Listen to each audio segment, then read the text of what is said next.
आज के इस लेक्चर में हम सीखेंगे कि हम ट्रिग्नोमेट्रिक टेबल को कैसे बनाते हैं।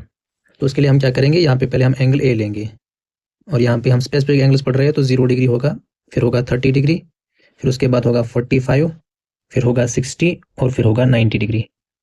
अब ट्रिग्नोमेट्रिक टेबल हमने कैसे बनाना है, तो पहले हमने यहाँ पे 0 लिखना है, फिर लिखना है 1, फिर लिखना है 2, फिर लिखना है 3, फिर 4। अब डिवाइड करना है उनकी 4 से, तो हम 4 से डिवाइड करेंगे, तो डिवाइडेड बाई 4, डिवाइडेड बाई 4, यहाँ पे भी डिवाइडेड बाई 4 और यहाँ पे भी डिवाइडेड बाई 4, यहाँ पे भी डिवाइडेड बाई 4। तो फिर हम क्या करेंगे, यहाँ पे हम कैंसिलेशन करेंगे, तो 0/4 आता है 0, 1/4 यहाँ पे कैंसिलेशन नहीं होगी तो 1/4 ऐसे ही, यहाँ पे कैंसिलेशन होगी 2 1 2 2 यहाँ पे भी कैंसिलेशन नहीं होगी तो 3/4 ऐसे ही, और यहाँ पे 4/4 होगा 1। तो यहाँ पे अब हम लेंगे रूट इसका, यहाँ पे भी रूट, अब यहाँ पे भी रूट और यहाँ पे भी रूट लेना है, तो यहाँ पे भी रूट। अब यहाँ पे हम लिखेंगे ट्रिग्नोमेट्रिक रेशियो जो हमारे पास है, एक होता है साइन ए, फिर होता है कॉस ए, फिर होता है टेन ए, फिर उसके बाद जो नेक्स्ट होता है वो होता है कोसेक, कोसेक ए, फिर आता है सेक ए, एंड लास्ट में जो आता है वो आता है कॉट ए। अब साइन ए, अब देखो हमने क्या करना है, 0 का रूट क्या आता है 0, तो वो यहाँ पे लिखना है, तो साइन 0 आएगा बराबर 0 के। उसके बाद 1 का रूट होता है 1 और 4 का रूट आता है 2, तो आएगा 1/2। अब यहाँ पे 1 का रूट आता है 1 और 2 का रूट, ये परफेक्ट स्क्वायर नहीं है तो रूट के अंदर, यहाँ पे 3 परफेक्ट स्क्वायर नहीं है तो रूट के अंदर ही रहेगा, और 4 का रूट आएगा 2। इसके बाद 1 का रूट आएगा 1।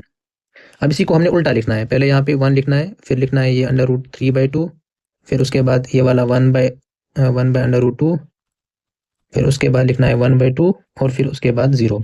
अब हम टेन की वैल्यू कैसे निकालते हैं, टेन होता है साइन बाई कॉस, साइन और कॉस का हमने डिवीजन करना है, तो यहाँ पे है 0 डिवाइडेड बाई 1, 0 को 1 से डिवाइड करना है तो आंसर आएगा 0, क्योंकि 0 को हम किसी से भी डिवाइड करेंगे एक्सेप्ट 0 तो 1 ही आता है। जब यहाँ पे हम डिवीजन करेंगे 1/2 को डिवाइड करना है √3/2 से, तो 2 and 2 कैंसिल होगा तो आएगा 1/√3। सेम इसी तरह यहाँ पे 1/√2 जो है 1/√2, इसका डिवीजन हमने करना है 1/√2 से, तो यहाँ पे √2 कैंसिल तो 1/1 1 ही आता है। फिर उसके बाद √3/2 डिवाइडेड बाई करना है 1/2, तो 2 फिर से कैंसिल तो आएगा √3/1, तो आएगा ये √3। इसी तरह 1/0, जब भी 1/0 आएगा तो उसको हम बोलते हैं नॉट डिफाइंड। अब उसके बाद कोसेक, कोसेक किसका रेसिप्रोकल होता है, वो होता है साइन का रेसिप्रोकल। अगर यहाँ पे 0 है तो 0 के नीचे हम 1 डालेंगे, फिर जब रेसिप्रोकल करेंगे 1/0, 1/0 नीचे आया 0 तो नॉट डिफाइंड। फिर यहाँ पे साइन 1/2 के बराबर है तो इसका रेसिप्रोकल आएगा 2/1 यानी कि 2। अब यहाँ पे ये 1/√2 तो इसका रेसिप्रोकल आएगा √2/1 तो आएगा √2। फिर यहाँ पे √3/2 इसका रेसिप्रोकल आएगा 2/√3, 2/√3। अब यहाँ पे 1 के नीचे कुछ नहीं है तो 1 डालेंगे, 1 का रेसिप्रोकल फिल करेंगे तो वो 1 ही आएगा। फिर उसके बाद सेक, सेक हम कैसे लिख सकते हैं, या तो हमने उल्टा लिखना, हम इसे उल्टा लिखेंगे, या हम कॉस का रेसिप्रोकल लेंगे या इसी को उल्टा लिखेंगे। तो उल्टा कैसे आएगा, पहले हमने 1 लिखना है, फिर उसके बाद 2/√3 हमने लिखना है, फिर उसके बाद √2 लिखना है, फिर उसके बाद 2 लिखना है, फिर उसके बाद लिखना है नॉट डिफाइंड।